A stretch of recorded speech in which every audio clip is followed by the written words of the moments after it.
countdown to the last comic shop in 5, 4, 3, 2, 1. It's time to match the stars! J.A. Scott, Chad Smith, Andy Larson, Michael J. Wood, George from Shortbox Summary, and Zach Thompson, here to play the Last Comic Shop 300! Wait, is that the thing with Cersei's? No, he's gonna Foley in some audience. Oh, okay. Set the audience quote. And now the host of our show, Ethan Larson! Thank you guys. I'm so glad to be here on the 300th episode of The Last Comic Shop. We're going to be hosting a little game here we like to call, I'm not sure if we can actually use the copyrighted term for this game, but we say a question and you're going to have to match the stars.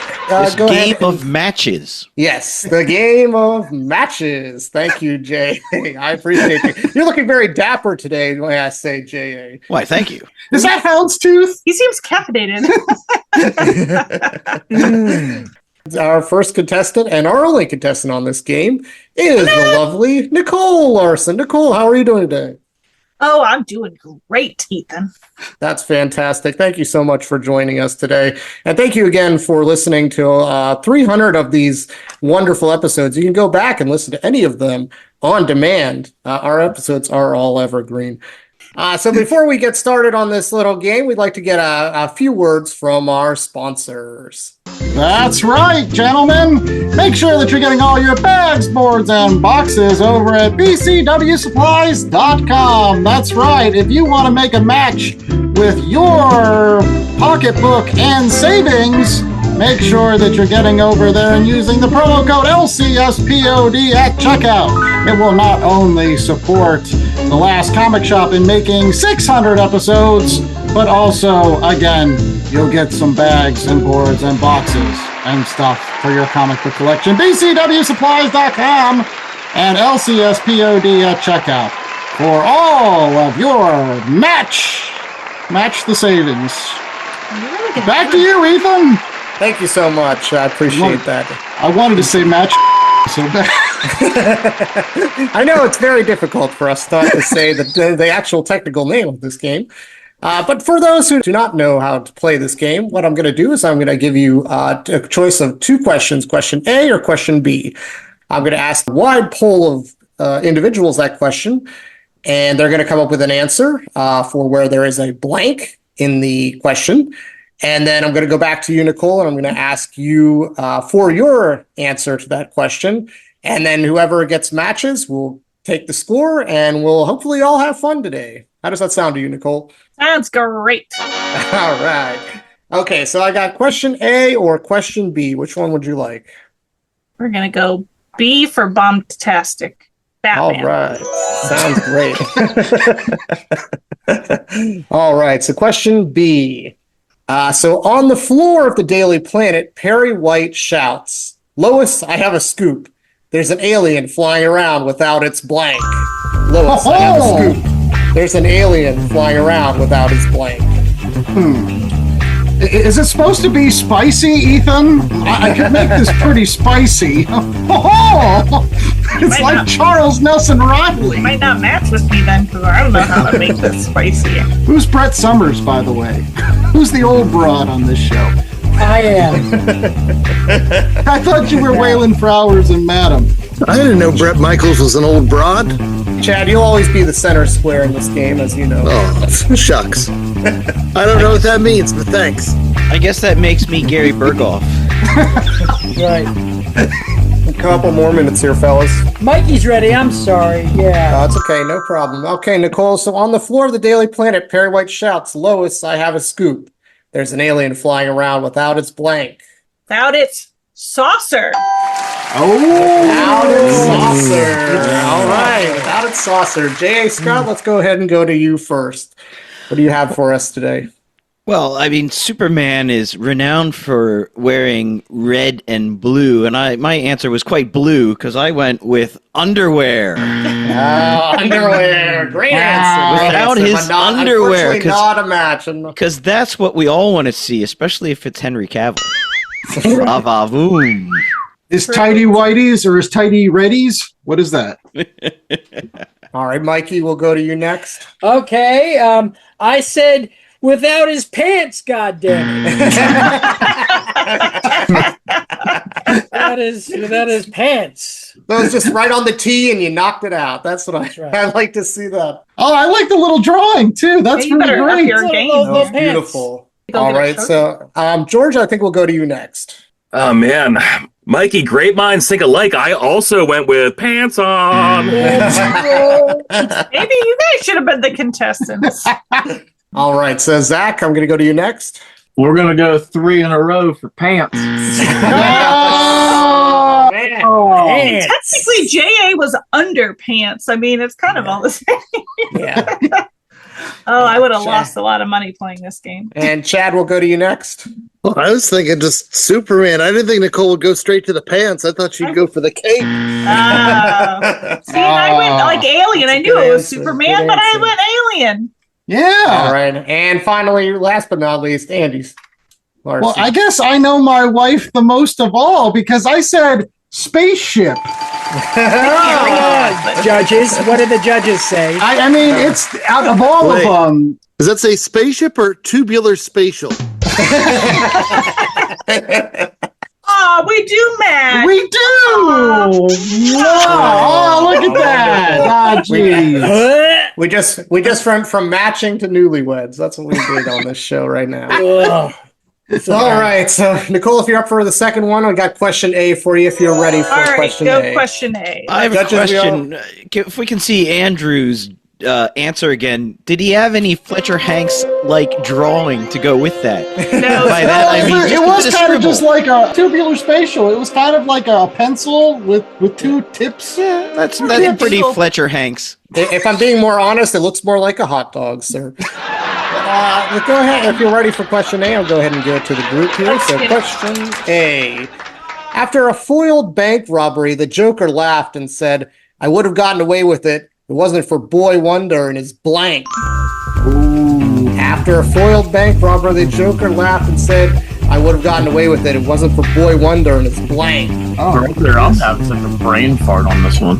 Oh, this one I writes think this itself. was pretty It writes good, itself. actually. Judges, I'll give you a few Boy, minutes. who's to Boy Wonder? raise your That'd be hand. Robin. Ready to, when you've gotten your answer. We have the ability to blur out words that we say, right? I just want to make sure.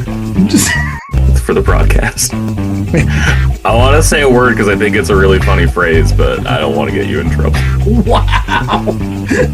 Yes, I can beep it out for sure. Go right ahead. That's fine. Yeah, that's usually frowned upon on this show, but we're making an exception here on our 300th Yeah, I'm episode. ready. If you haven't done so already, please go on to www.lastcomicshoppodcast.com, rate, review, and subscribe to this episode, and find all our other 299 episodes that predated this one. They're ready for you to consume right now. That he was Chad, great. which Robin is this? Which Robin are you picturing? Is it Burt Ward? Sure. Bird Ward, Dick Grayson, Big Dick Grayson. Okay, Drawing or what's he doing over there? I'm not sure what George is doing. He's writing a novel. Nicole, after a foiled bank robbery, the Joker laughed and said, I would have gotten away with it if it wasn't for Boy Wonder and his blank. Pecker. So after a foiled bank robbery... All right. So, Yeah. Scott. You surprised me on that one. J.A. Scott, let's go to you first, sir. Well, everyone knows that Batman is the ultimate detective, so he is a private dick. So, Big Dick was my answer. That's There you go. Let the drawing Get go another with name. it. I'm not gonna try to figure out what that drawing is, but it's not safe for this show. That's Batman with no pants on. All right, so I got a match, right? Yeah, Yes, yes, you you did. did. Yes, That you got a counts. I got we got one match, man. All right, so Mikey, Yeah. you're up next. If it wasn't for his tidy greenies. No. Perfect. Tidy greenies. A very nice try, Mikey, but no cigar. Sorry. Thank you. All right, so we're going to go to George next, and we'll probably have to bleep out a lot of this. So, Censor, get your Not a buzzer ready. lot. No, I'm not even going to say the word out loud. I'm just going to show you what I wrote down. But I'm with Mike, his little short shorts.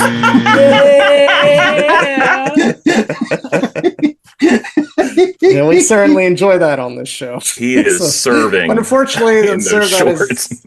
Not a match. Maybe they got some CT, but not to match. So He's like editing his answer. Do you guys see No, I'm this? just drawing. I'm drawing. Everybody's All been right. drawing pictures, so I'm drawing here. Zach, you're up next, sir. I put sack. Does that count? Pecker and Seth? Hey, you know what? I'm going to Isn't that close two enough. We're different going to go parts? ahead and bring that in for a Yeah, but you match. can grab it all in one hand. You could grab what? And she was worried about us being the crude and crass You ones. know I get crude. Suddenly, I'm having flashbacks to the sex criminals. All right, so Chad, you're up next, sir. Looking for Boy Wandering is what, sir? I felt left out last time, so I thought I'd go underpants and say green gutchies. Oh, that's a great I answer. wouldn't know what color underwear he had to be that specific. That's I right. see. All right, so last but certainly not least, Andy Larson. No, I think these were great answers, but I too went with tiny shorts. That's right. Tiny Is shorts. that your drawing of tiny shorts? Yes, there's one Yikes. leg and there's another pant leg. Why is one I'm like just way glad shorter you than- didn't say tubular spatial because All right, so the way that this game works is, unfortunately, since we are now in our final question category, and since you've only matched with two people, that you only have two options to choose from, Nicole. You can either choose Andrew in the first round or Jay in the second round. So who would you like to choose for your final round? You have to answer the question, and you have to match with the person exactly. Oh, I'm gonna go with JA. My goodness! I did not see that one coming. hurts. That's a plot That twist. on hurts. 300 And episodes. Andy's tiny shorts are in a twist. Oh, this is Pecker. And again, we hope that you won't be the last comic shop that you visit. So please visit your local comic shop today. Did I get that right, Chad? I think I did. I Close did. That's enough, close yeah. enough. Perfect. All right. So, JA, we're going to start on our final game here. This is a little bit different. I'm going to give you, it's a 2-word answer. So it's going to be something and then blank. So the last question is going to be green blank. Green blank. He's furiously writing, folks. Oh, he is. Look at him. Oh, He, no. he took a hot second. That seems. You might be adding a little bit more embellishment. You have to wait. Yes, a I little think bit he's more drawing now. Let's go to the tape. Let's check that. And again, thank you all for your extreme patronage to this show. Everybody that's subscribed to us has been. Somebody out there enjoys us and our shenanigans, and we do appreciate that for sure. They should let us know. I know you should actually, if you could, just smash that 5-star review while you're on the Spotify or Apple Podcasts or wherever you catch our podcast every single week.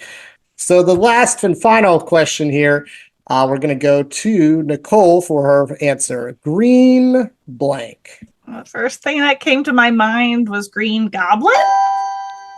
Oh no! Jay's making a wincing face. I don't think I got it. Oh no! J.A.? I tried to channel Nicole too much. I went green eggs and ham. Oh! Wait, you channeled Dr. Seuss? You were just talking about wanting to go back and see your kids growing Oh, up that's again. true. And I'll say he's a doctor, you're a Johanna doctor. made the cutest little sneetch when she was little. I put a little thing in her hair with brown pipe cleaners that were twisted into, a little sneetch haircut.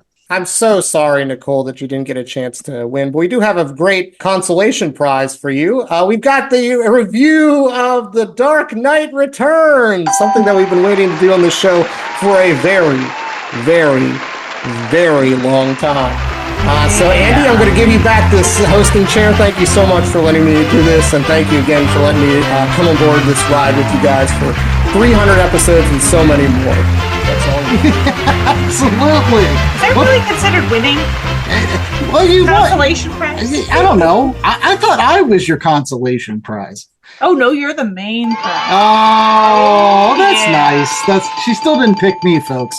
I would have said Green Hornet. Because so that I don't know. would have been like the easy thing. Any to case, do. we've got Dark Knight Returns Batman. It's the 40th anniversary of this particular book, and we've got it right after this commercial break. So stay tuned for more Last Comic Shop and our normal shenanigans right after this. But for the 300th show, we should have gone Frank Miller 300 if we're doing Frank Miller. It's in the name and everything.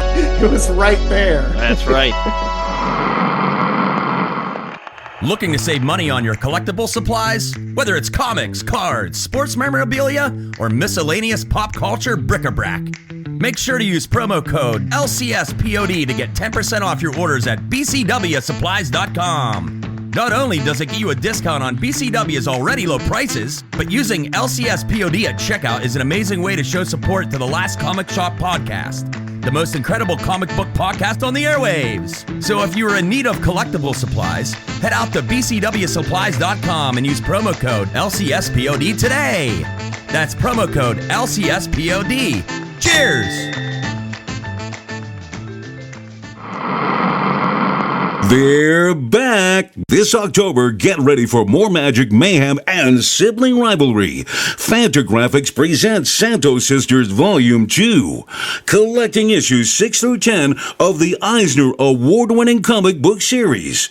This deluxe hardcover is packed with a Technicolor chaos you crave. Don't miss out. Grab the sisters' latest adventures this October wherever great books are sold. Santos Sisters Volume 2, twice the magic, double the trouble. All right, back with more Last Comic Shop, and it is now time for the Read Pile Review. Yes, that time of every single show where we put childish things aside and get to serious comic book talk. And what could be more serious than talking about a comic book that kind of changed the zeitgeist of what comic books, I guess, could do with characters that had been around for 1,000 years? They were like, what if they were real old? Like how old they really were in comics. Because this guy's been around since the 1930s, so let's make him like 50-something and old and grizzled and make him punch mutants. And not just 50-something, a 1980s 50-something. Oh, yeah. That's hard living, Chad. All the smoke and pollution and Matlock and everything going on in the 80s. People were eating liver and onions and thinking it was okay, and whiskey sours like 3 times a day. See, but what's not fair is that men just get better looking as they age. It's true. But counterpoint, so do women. Not in this book. Generally speaking, like, give me a 60-year-old George Clooney Batman, and I'll go for that. Give me a 60-year-old MILF, or even better, a GILF. We're equal opportunity. All right, listen. we have to get back to the book at hand. Chad's going to give us the creators for this book that is 40 years old. Again, older than some of the folks on this show. I would just say that. Chad, who did this book? That's crazy. So this originally came out in 1986 as 4 prestige issues. It was written by Frank Miller, illustrated by Frank Miller with Klaus Janson, and colors by Lynn Varley and John Costanza did the letters. And for the 300th time, my other co-host, J.A. Scott, is going to give us the 10-cent synopsis for what happens in Dark Knight Returns. He's going to be reading, by the way, from his leather tome. Yeah, I got it when I arbitraged all my Valiant books like a month before the bottom fell out of the comic trading market in the 90s. Dark Knight Returns. It's a Gotham City that is overrun with crime and mutants, and the police aren't getting much done, and there's a lot of corruption. Batman has gone away because he's gotten old.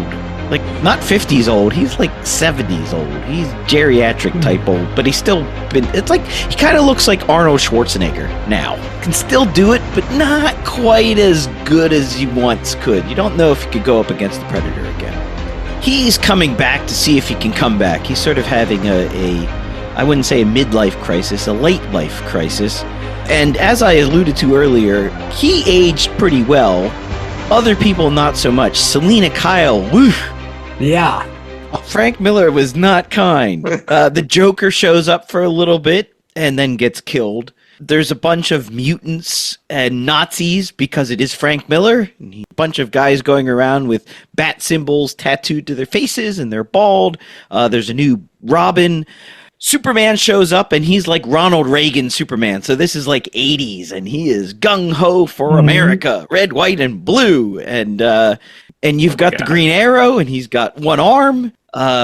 This is where Bruce Wayne famously made kryptonite. He fights Superman with a giant armor thing, and then he fakes his death, and it's all kinds of dark, and it's all about what happens when our heroes go away and get old, and then have to come back to a world that has passed them by. Very good, J.A. Now, my wife, she's been busy all this week, so she did not finish the book. So she's going to start us off with her 2 initial thoughts of this book, and then we will see if we can piggyback off of that for the remainder of the show. So I read the first book. First issue, yes. And I really do only have 2 comments. One, a lot of the times I can't decipher the art, especially in the fight scenes. Like, I'm like, what is that? Like, are they upside down? Where is this going? But the one thing I did decipher was the buck-ass naked Batman in the Batcave. And then, like, Alfred comes and he's like, swinging a schlong around. What the heck is going on in this book? While we're on it, how old is Alfred? Well, so Batman's like 60 or whatever. 154 years young. He looked pretty rough, too. Batman's 55 in this, so Alfred, you got to figure, is probably in his late 80s. Batman's pretty cut in those things, so it's not like a bad thing, but I was just like, is he naked? Yes, next page. Yes, he is naked. He's an eccentric billionaire. He can do what he wants. He doesn't wear pants. He doesn't wear pants. That cave's got to be cold, y'all. It just proves that the Batcave has underfloor heating. A heated floor ain't going to help. Maybe he's okay with shrinkage. Who knows? He did have that mustache. What did you think of mustached Bruce Wayne? That's why I was confused, too, with the mustache, because he looked like Gordon sometimes, the thing, and then he looked like his dad a little bit. I'm like, who is this person? Maybe he's got a lot. Long story short, those are the wonderful thoughts from Nicole Larson. Thanks so much for being on the show today. Thanks so much for being our contestant on the. And you've given us a lot to think about. Yeah. So the Joker was kind of creepy, cool looking. Yeah. There you go. At least for the first book, where he's in the psych ward. Yes. Yeah. Slicked back, green hair. Yeah. Yes. Very true. That's all I have. I guess how about we start there? What about we start with the art? Start with the art, y'all. Continue. Yeah. Good night. Because I think Nicole made a good point about some of the fight scenes being a little bit spastic, almost a sketchiness, a kinetic energy about the book that doesn't often land. It's not the first time that I've heard this criticism about this book. I'm curious to see what you guys' takes on that are. It's nonsense. I was hoping that Mikey would chime in as the old head here. Mikey says it's nonsense. Mikey, why is it nonsense? Miller was coming off of Daredevil, his first run of Daredevil at the time. And, he uses a really thin line in a lot of it. It's much sketchier than his Daredevil work, I think. The book when it came out was for me was unlike anything certainly unlike any Batman thing that I had seen at that point. Like the colors were very watercolor and very sort of light washes of things. It almost looks like a colorized black and white movie, kind of. There are a couple of scenes that really work for me. Like there's a scene where it starts out with a black panel, and then you see a couple of like streaks of light, and then they get a little bigger and you find out that what it is Batman's hand over the guy's eyes, and he's removing his hand from, like, that's super cool. When I was a kid, it took me a second to realize what was going on, but like with the Joker in the Tunnel of Love kind of thing going on, it took me a little bit to realize that Batman doesn't kill the Joker kills himself. The Joker breaks his own neck in that scene. And like, it's just something. So I get what you guys are saying. Some of it can be muddy and cloudy, that it is a little confusing but at the time it was kind of like, this is so weird and so awesome for me, because I had never seen anything like that. So opposite end of the spectrum. Let's go to Zach next, as the youngest person on the show. Zach, what did you think?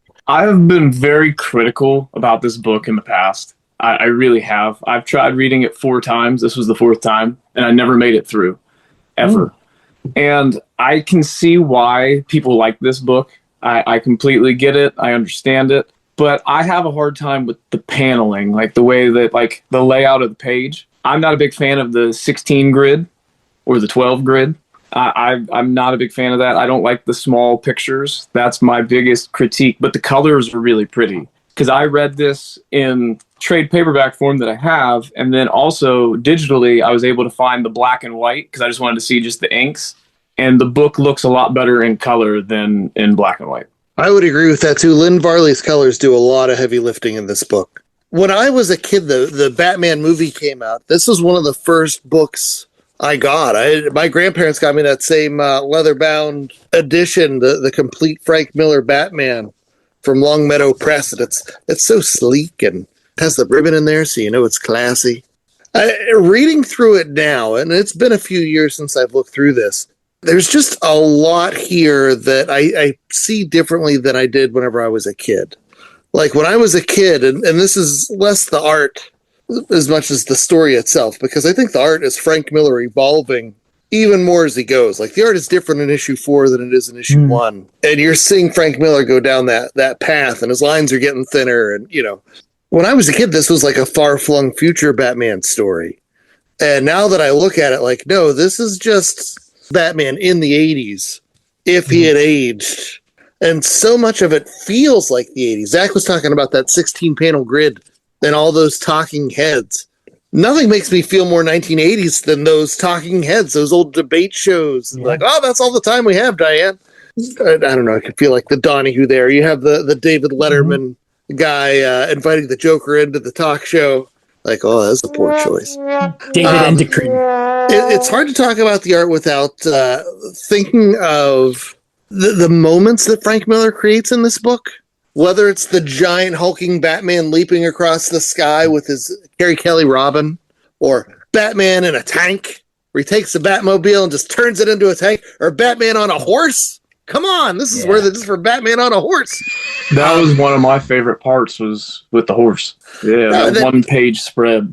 The mutants and all the Bat Boys together. That Batman holding the general who's just shot himself with the wrapped in this flag and the red black lines across it, like Venetian blinds in the background. Klaus Jansson's inks. That page is just beautiful. Did you know that this is the first time that the imagery of the string of pearls breaking off Martha Wayne's neck was ever used? This is the first time. And now it's used every time they do a Batman origin.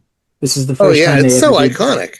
I mean, there's many scenes in this book that are so iconic. Like when he falls into the Bat Cave and then he sees he's surrounded by bats and the light shining down. That was what shot for shot taken for the first Christian Bale Batman, or am I getting that wrong? Yeah, Batman Begins. It's in there. Yeah. It's in Batman v Superman. Isn't there that scene where he falls into the well and bats come around him? Yeah, all the bats swarm. But yeah, there's just so much about this book that screams 1986 to me. Batman's Clint Eastwood. He's the old grizzled vet he's talking to himself, and I love all the interactions with Carrie Kelly. He's like, "You do that again, you're fired." And then she goes and does that thing. He's like, "Oh, good work, kid." Yeah, they're like.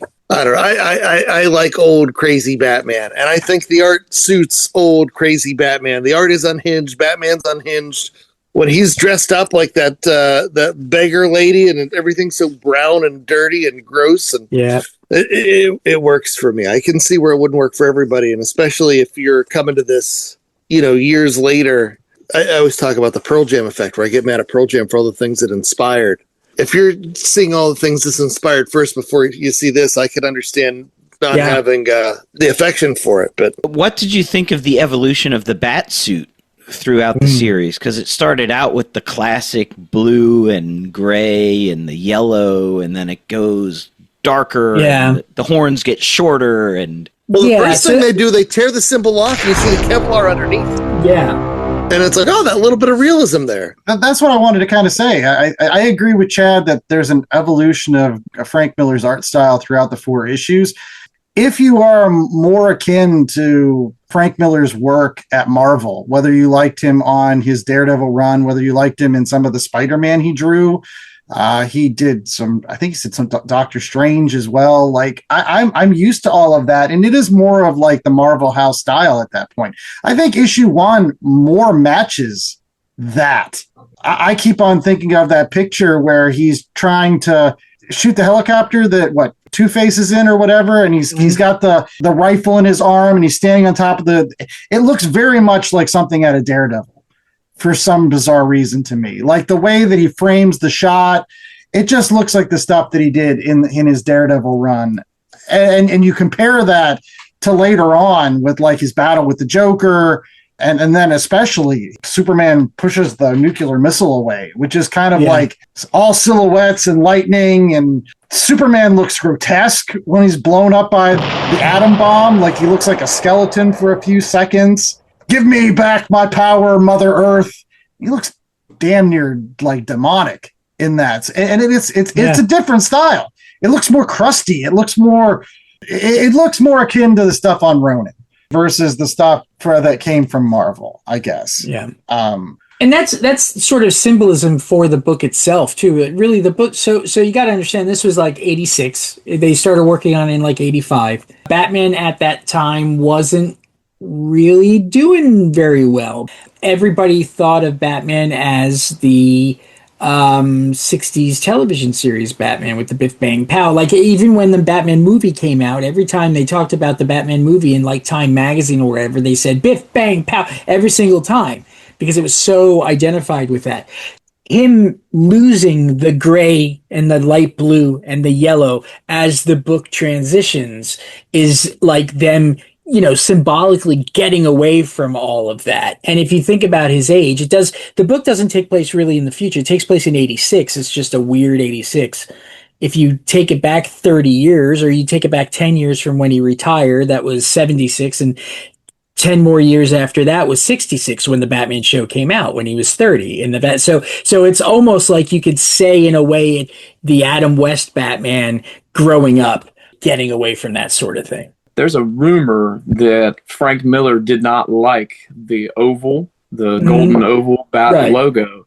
And that's why in the first 2 books, it gets destroyed twice. And the editors, for when they did the 3rd book, were like, you know what? Can you just quit doing that? You can go ahead and just put the bat just quit destroying the trademark. That's awesome. The peeling away of like the cartoony aspects of Batman, getting into the more darker, and kind of where that set the franchise for the next, I don't know, let's say 40 years, I think is a great way to say it, because, Batman's obviously much more darker now than he's probably ever been. And that's another common criticism about this book, is that some people don't like the fact that he went dark and then we had kind of stayed in that area. George, do you have anything to add to that? Yeah, I think it sucks. Like I really kind of came down on this book reading it this time. I still think it's like a masterpiece and should be read in comic classes or whatever. But the entire tone, I actually think it's a huge miss, because it's really dark, but it's the most superficial dark ever, right? You can just tell how angry Frank Miller is at the world outside his window, because he's just doing his best to reflect that. Every time a kid speaks in this book, a mutant or Carrie, it's just gibberish that barely makes any sense. But that's supposed to be dark because it's society is crumbling all around us. I used to think that this was such a deep book, and now I just think this book is full of shit after the most recent reread. And I think it feels more like a comedy reading it now than it does a serious exploration of what it means for the Dark Knight detective. So almost a satire, right? Which, I think Frank Miller has, gone on record saying, that's what it was supposed to be. But, year 1 feels like a, let's crystallize this idea of Batman forever. And then this book is screw it, let's actually bend him a little bit to make fun of the world outside, Times Square. Because he was, living in New York, and, New York was a shithole when this comic was coming out. It does feel a lot sort of like the Batman equivalent of the Running Man movie, the original Running Man movie, or RoboCop. This is the problem of the 80s, and they just dialed it up to 11, rampant crime, rampant civil breakdown. And then you had this president that's saying government wasn't the answer, government was the problem, and all just all of it. The 9 worst words you could hear is "I'm from the federal government and I'm here to help." Yeah. Like all this stuff. And like Frank Miller was 29 when he was doing this book.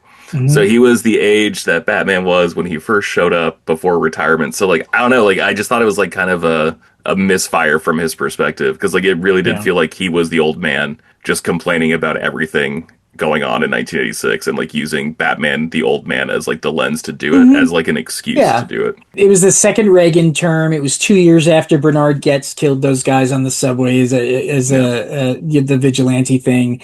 Well, that, and he changed so many names, right? Like it wasn't that guy who actually did like the subway killings, but like he left Harlan Ellison in, right? Like that was like an unchanged name, which I thought was like pretty funny, where it's just like, oh, what's that guy's most famous book? Like I Have No Mouth and I Must Scream, like a short story. I'm just like, oh yeah, it makes sense that he would sneak that one in. He wrote for DC at the time too, I think. For me, it's hard for me to detach this from Batman Year One, because they're both very similar. Gotham City is in rough shape. Everything's corrupt. Everything's damaged. But it's the difference in perspective, where in Year One, you get that aspect of hopefulness, Bruce Wayne and his quest. By the time you get to Dark Knight Returns, you realize, this guy's a madman. He's more and more unhinged as he goes. And, it blends into society itself in the 80s. But I think the little bits of realism, like if for someone to dress up in their underpants and decide they're going to go and fight crime, like it's absolute lunacy. And I think Frank Miller taking that and just that little element of what if this were serious? You get Batman now. He's more Dirty Harry than he's ever been. He's someone who's like, they're talking about the number of people the Joker has killed, because Batman let him live, and he's finally going to break, and he's finally going to do that thing, and he's using guns for, this time around, and he's taking all these different shortcuts, and you're seeing the degradation of Batman, because in real life, if someone were to decide to put on a cape and jump off of buildings, and they manage to live this long, they're not going to be a happy, well-adjusted person. And so it's not that celebration. And I think Frank Miller taking that turn, that's what makes this so celebrated. It's like, let's treat it seriously. Chad, you might say either die a hero or you live long enough to become the villain. There you go.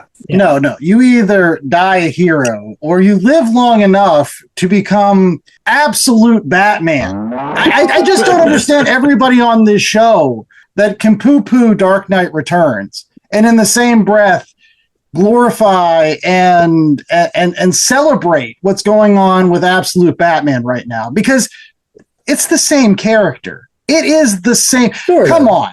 In that one scene where he fights the mutant boss and they're fighting in the mud and he says, "This is an operating room and I'm the surgeon."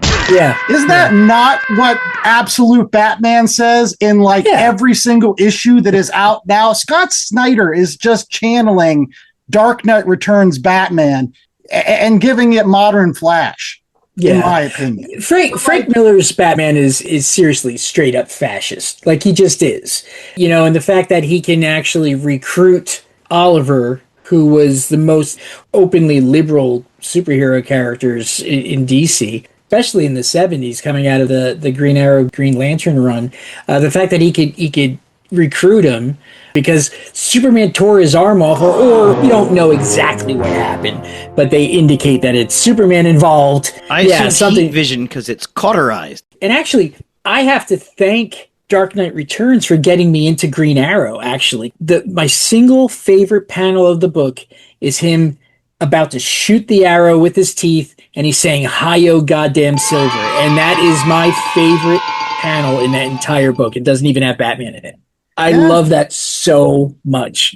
As I said, I think that there's so much modern stuff here. Like, there is a reason why doing the Dark Knight Returns ends up being almost like a cliche now. Last Ronin.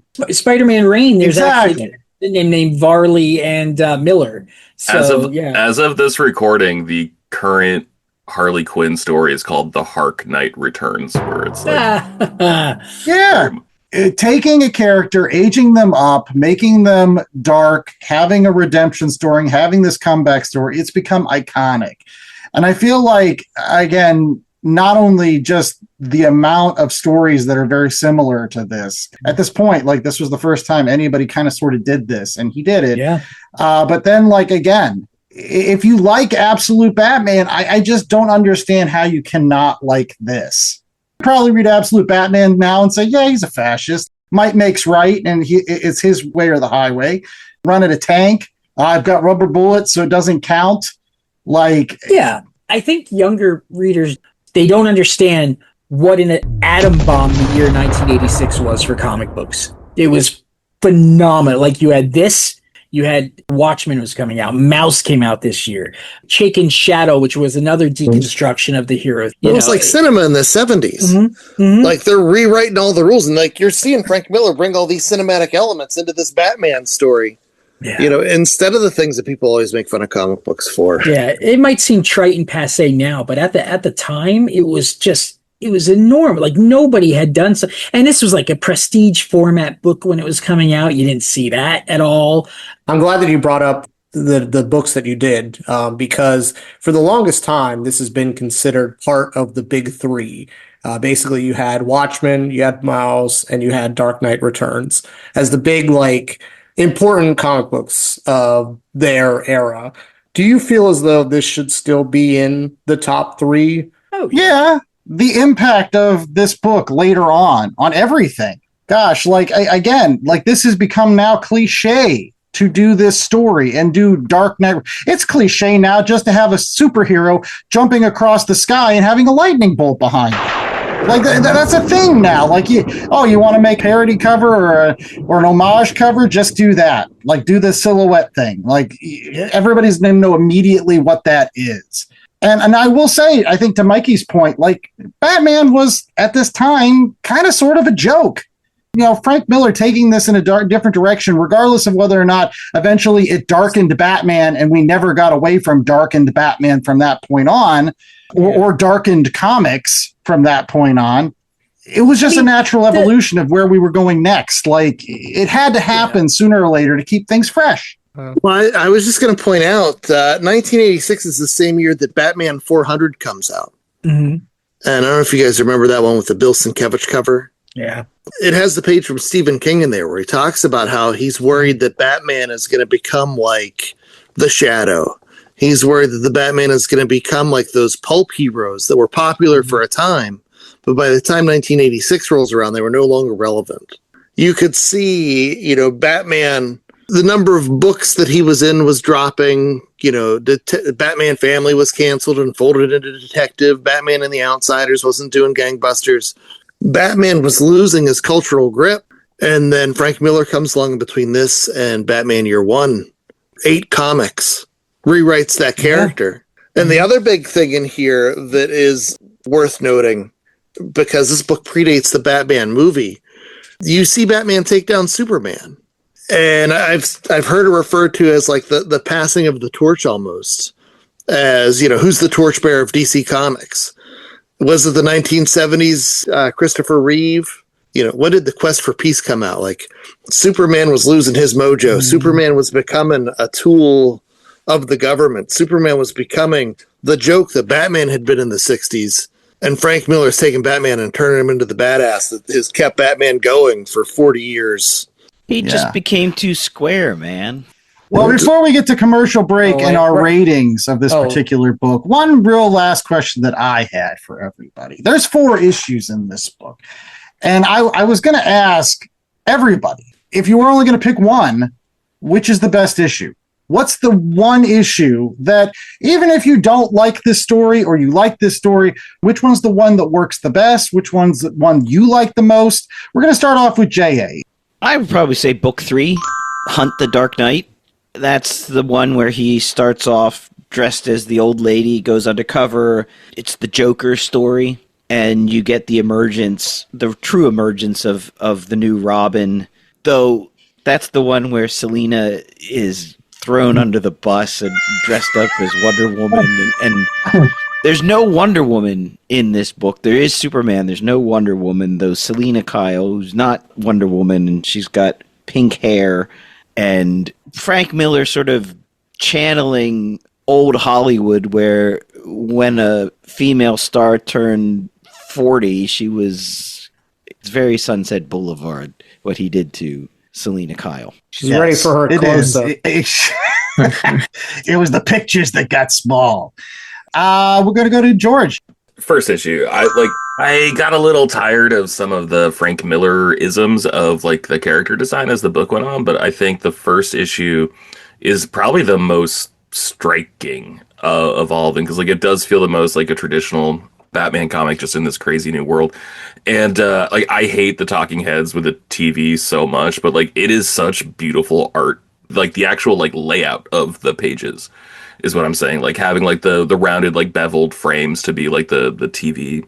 Like I kind of one page with 17 panels, like the first time we see the Joker in Asylum that he's in, and it's just like breathtaking stuff to look at. And like that final confrontation with Harvey, I think is probably the most poignant confrontation he has in this entire book. Like the other things frankly feel kind of bullshit to me. Like his fight with the Joker, it's like, oh, we've been doing this dance for so long. Like, okay, dude. And then like his fight with Superman. Chad, like I really liked what you had to say about like the passing of the torch, but like that is not my first impression of that fight, you know, and like what that means to the greater mythos. Like I loved the first issue. Let's go to Zach. It's just, I don't know. For me, I had never read this book growing up. I always thought this was like Batman in the future, and like that didn't do anything for me. I didn't care. So like I never wanted to read it, and then I tried to read it, and it's just book one's my favorite. But the very first page, like we get introduced to Bruce. He's in like a race car, and I have no idea what is going on. I don't know what he's doing. I can barely make out what is going on in that. And that first page just like it turned me off. And then the talking heads is not my favorite, but my favorite splash page is in the first book where he's jumping down in the bat suit. I love that. Ethan. Yeah, so I think you get the gist of the book in the first issue. I think if that's the only thing that you read of this, I think you can take away and say this was a good piece. I get the kind of the understanding of what this book is going to become. There's a lot of more iconic stuff in the next few issues, but if you're jumping out with the torn bat symbol and seeing the Kevlar vest underneath, I mean, it doesn't get any better than that, in my opinion. Maybe the horse, Batman on the horse. Just go look up that panel, or Batman holding a Robin in a tender embrace. So that's pretty good too. All right, Mikey. I just like this whole book so much. I was kind of going to say the first issue too, because of basically everything that George says. Like I like the whole Two-Face thing. I love the flashes of him with the scars, even though the scars aren't there to represent the fact that he's still psychologically scarred. I love all of this stuff of Batman coming back where you don't see him, you just see the effects of him, or like an arm, things like that. But there's something about the issue with the mutant leader and that whole thing that I just really like, because like Batman gets his ass handed to him, like gets beaten to oblivion, and basically what kind of brings him back is Robin, really.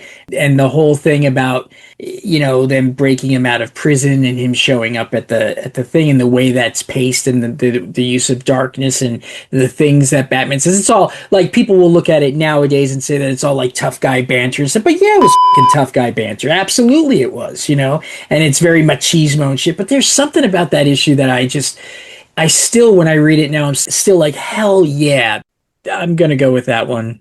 Whichever one. Is that 3, 4? 2. Is that 2? Shit. Yeah.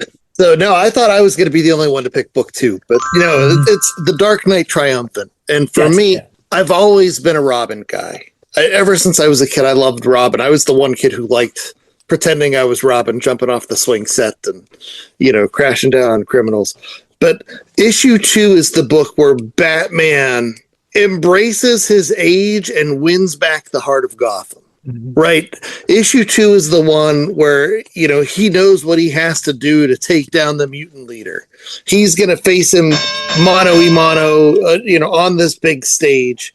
He's nurturing, you know, the Carrie Kelly Robin along the way. It doesn't have the big moments of Batman on a horse, but it does have Batman being Batman. And the rest of the book is just real sad for me, because it's Batman as the goddamn Batman lunatic guy, you know, slipping further and further into his fascist ways. But like the second issue is the one where Batman is inspiring.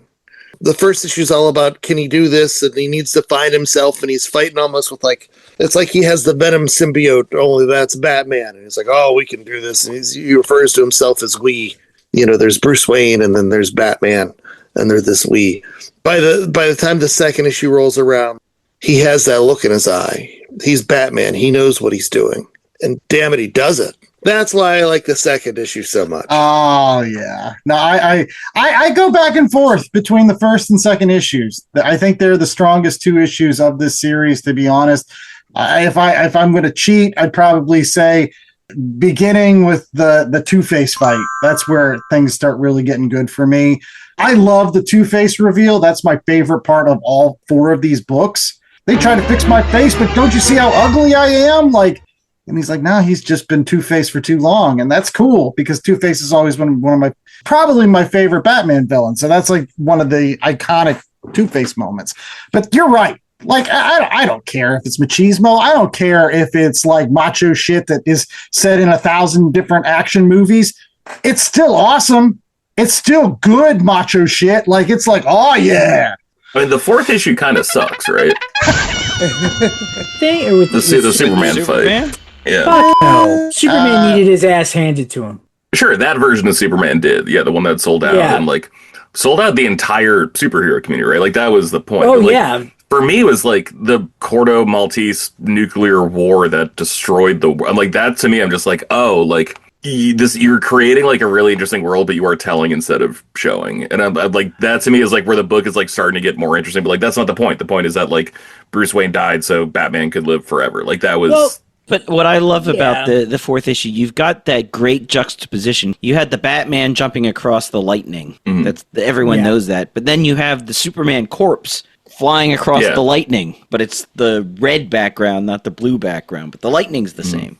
I love that. Reading from the beginning, they start talking about the whole Corto Maltese thing in the beginning. Yeah, it goes throughout the whole. So I always saw that the same way that I see the pirate comic in Watchmen. It actually mirrors what's going on in the book, and it all reaches a head at the end where the conflict between Superman and Batman. There's that nuclear war, and there's also the nuclear war of those two mighty superpowers, clashing. Yeah. Well, and he proved he was right, because Gotham was the only city where shit didn't go haywire, right? Right. That was the only one that was still safe, as opposed to Paris and London and New York and Metropolis and everything else. It was just falling apart. The idea already won, Yeah, I don't like that issue the most because I don't like the art in that one.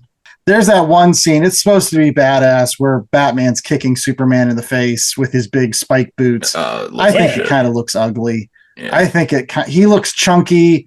He doesn't look imposing at all.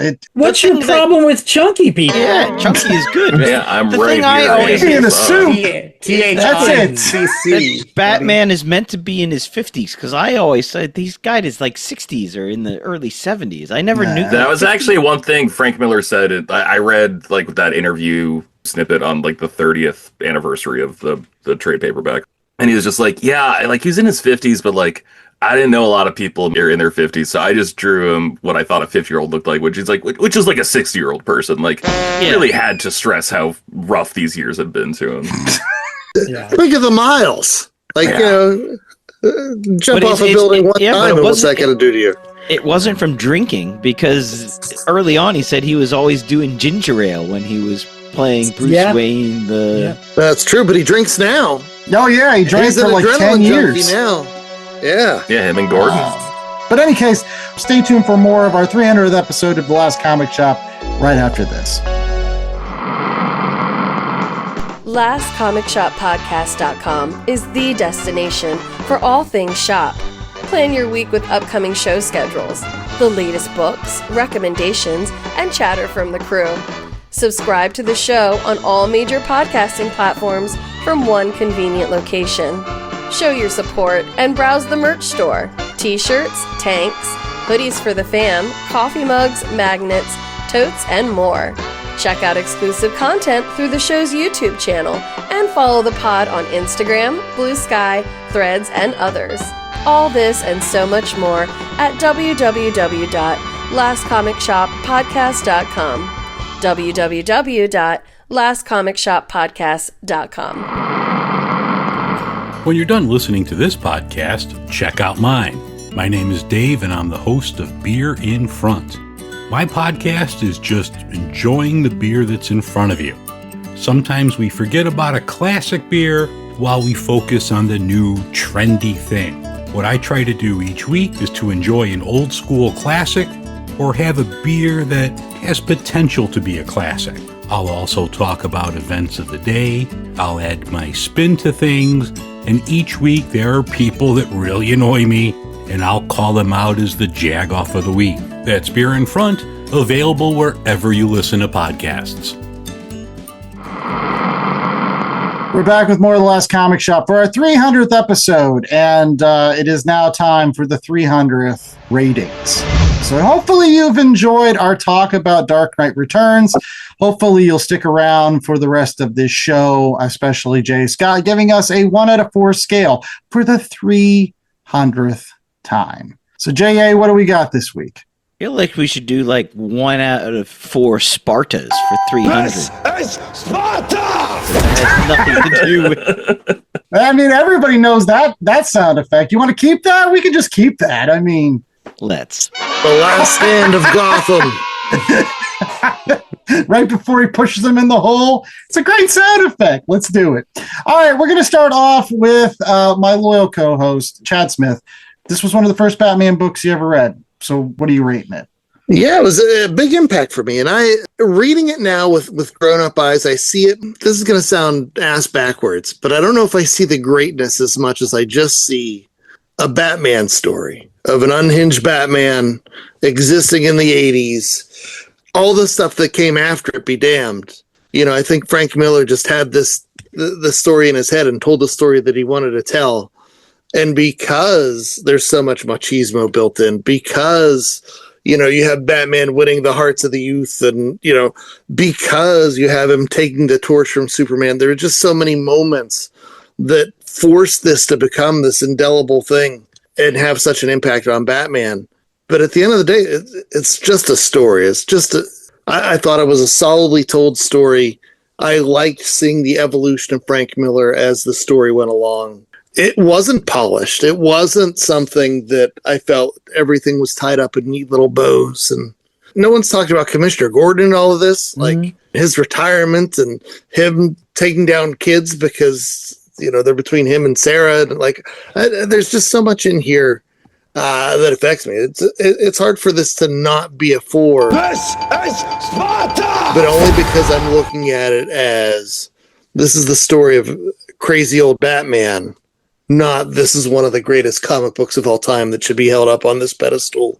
Because that I don't think it is, but I think it's a great crazy ass old Batman story. All right. We're going to go to Zach next. All right, so I'm going to give this book its roses. I'm going to give it its shout out. This is one of the greatest stories. Go read it. You know, you want to read a great Batman story, go read this. I will say that. But you only got to read it once. That's it. I will never read this book again. I've read it once. I'll never do it again. I don't need to, but I will give this a 3. This is Sparta! I'm not going to rank it low. It's a good story. You want old man Batman, this is it. All right. George. I'm going to give it a 3.5. This is Sparta! Like, I think this book is, like, too special. I think this book is too important. I had a rough time rereading it.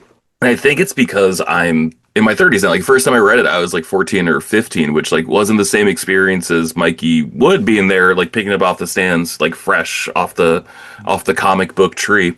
But it was still like pretty new into my comic book career. And like, it felt like listening to a punk album, you know, like it was just like, holy shit, look at all the ways they can take this established thing and just break it.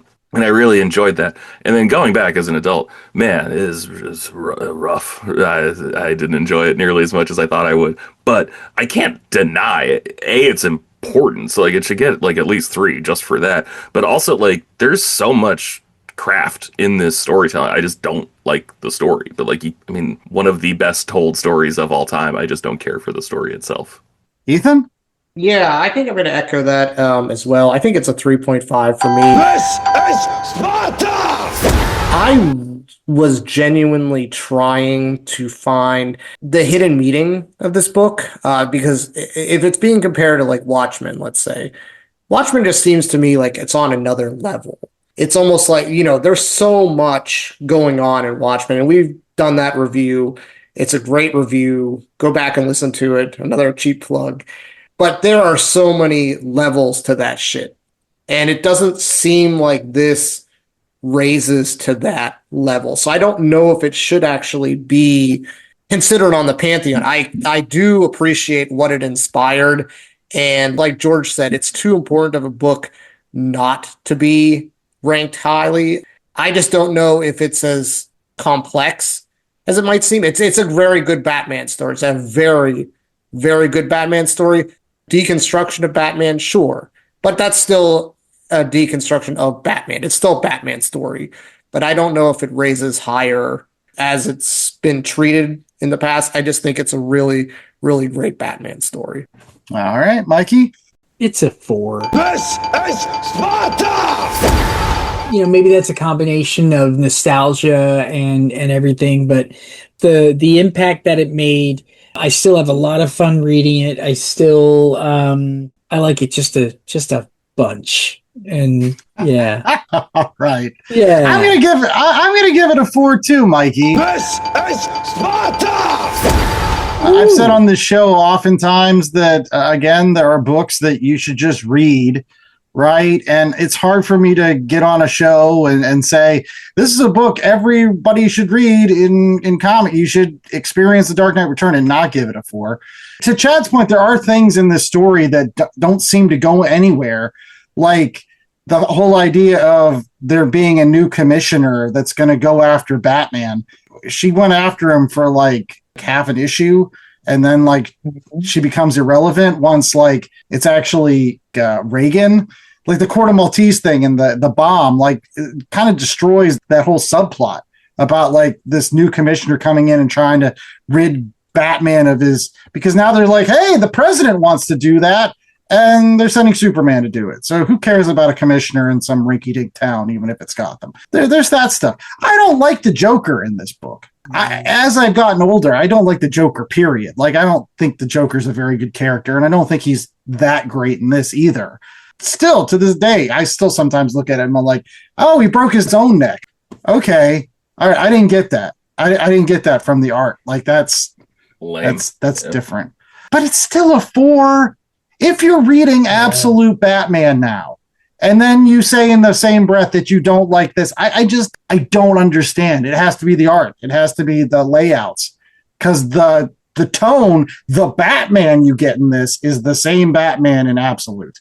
It's the same GD, knock Batman. That's who you get here. And so if you like that, you should like this. 4. J.A., wrap us up here. Well, I wouldn't say it's quite the same Batman. I mean, maybe it's the same Batman, but there's no news coverage in Absolute Batman. To George's point, there's a lot of... It's very wordy. It's a book of the 80s. And I worry sometimes if that is going to be an issue going forward a bit, because it is very much of the 80s. You have Reagan. You have elements that don't exist anymore, and for a lot of people, never existed in their lifetime. So will that make it harder for them to connect to those parts of the book? Where something like Watchmen, while still a product of the 80s, is less so, I think. I think it's a 4. This is Sparta! Some of that is probably nostalgia, to Mikey's point. It was my first trade paperback ever. I think I had the first edition. I read that thing 4 or 5 times, and then when I got the hardbound edition, I've read it 3 times again. It still holds up to me. I love the art. I like Ronin, Frank Miller's Ronin art. So I don't have a problem of it being sketchy and grungy, because to me that's what Gotham was. Just sort of existentially, the fact that Batman spent all this time being Batman, then retired, and Gotham is still shitty. It was shitty when he became Batman, and it's shitty after he retired and came back. You wonder if he's a bit like Sisyphus and just always pushing the rock up part of the appeal. I don't know. I would say everyone should read it, especially if you like Batman books. I think if you're going to read it, you should read this before you read Year One. So it's sort of like the Star Wars thing. Read it in release order. Don't read it in sequential order. I think you'll lose something if you read it in sequential order. You'll lose sort of the impact because Year One is very much an answer to this. So well, there you go. The one answer that we hope that we can always ask to a question that you may have is, where can you get great comic book talk? On a podcast. That's the Last Comic Shop podcast. And we're going to be around for another 300, 400, 500, 600, who knows? As long as Chad and JA want to continue to talk comic books with me, as long as I've got great folks like Mikey Wood and George from Shortbox Summary, Ethan Larson, Zach from Thompson's Comics Corner, joining us as our special guests, we will continue to do this show, and we hope that you continue to listen. And the easiest way to do that is to go out to www.lastcomicshoppodcast.com. Rate, reviewing, and subscribing, starting with episode 301 next week. We're already talking about the Eisner Awards that will be given out at San Diego Comic-Con in just next weekend. So we'll have the nominees for that, as well as a great book called Out of Alcatraz, which is up for one of those Eisner series. It's JA's pick. Following that, we've got Absolute Wonder Woman, and Zach's going to be back to talk with us on that. And then in just 3 short weeks, it's Spider-Man, Brand New Day, a movie mayhem with the movie and that new sweet trade compact thing with all of those awesome Brand New Day stories. Really great little collection of some of the best Brand New Day era of Amazing Spider-Man. So make sure that you're listening to all of those episodes and more over at www.lastcomicshoppodcast.com. So while we might be the Last Comic Shop podcast, we always like to encourage folks to get out there to go to a shop near you where you can find The Dark Knight Returns. Maybe you're going to go for those single issues. Maybe you're going to go for the facsimiles. We just had a big debate in our text chain the other day about the intricacies of the facsimile editions. Maybe you're going to go leather-bound or noir, where it's all black and white. There's so many different ways. Maybe you want to go absolute Dark Knight Returns, where it's even bigger. But all those options and more potentially wait for you at your local comic shop. So check them out today.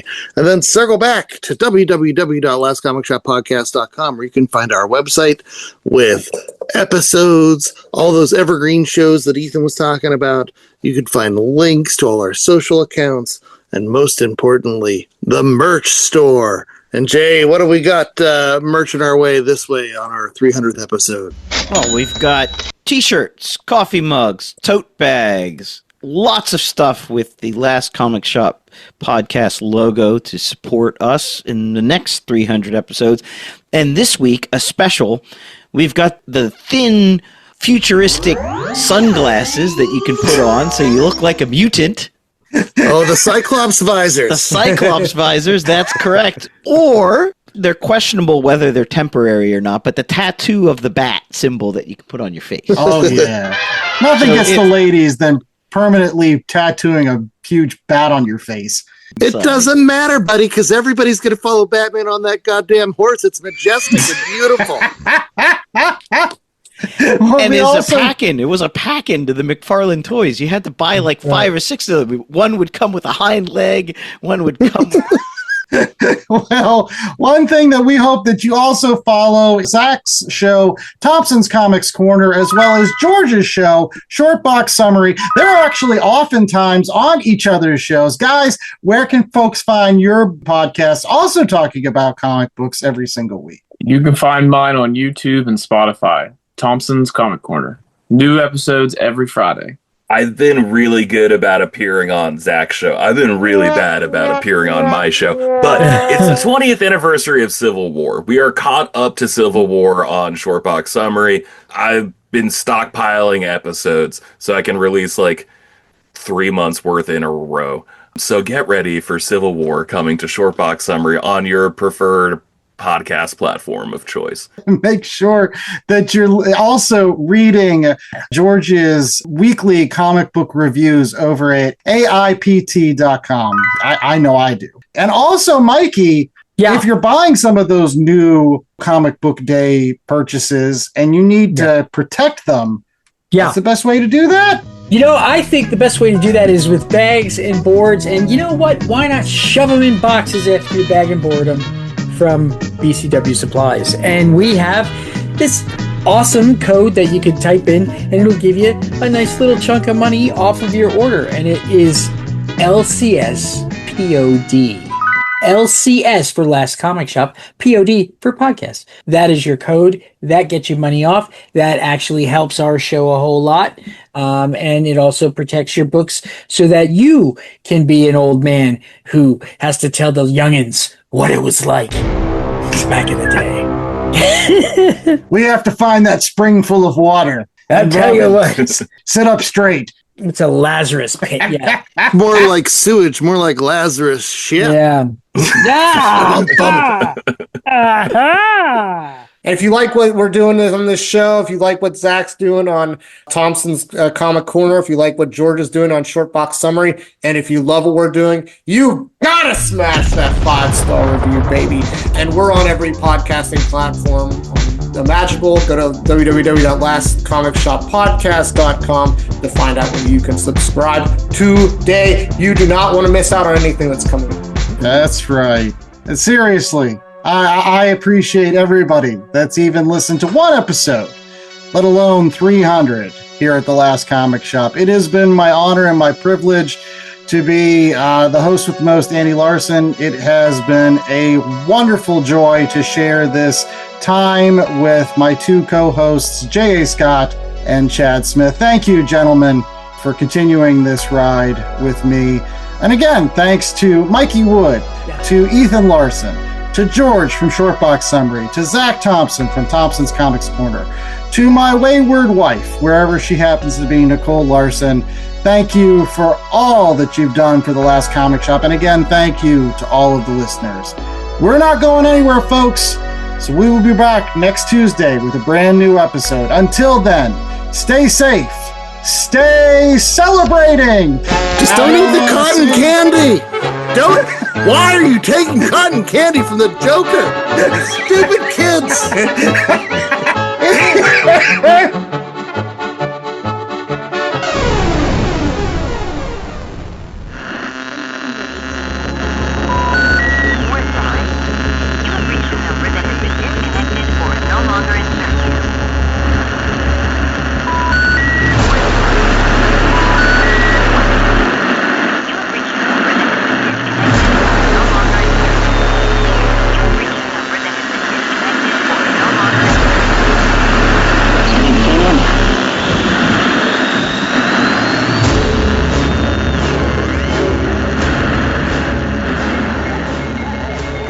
Comic Shop Podcast was a 2026 Black Angus production.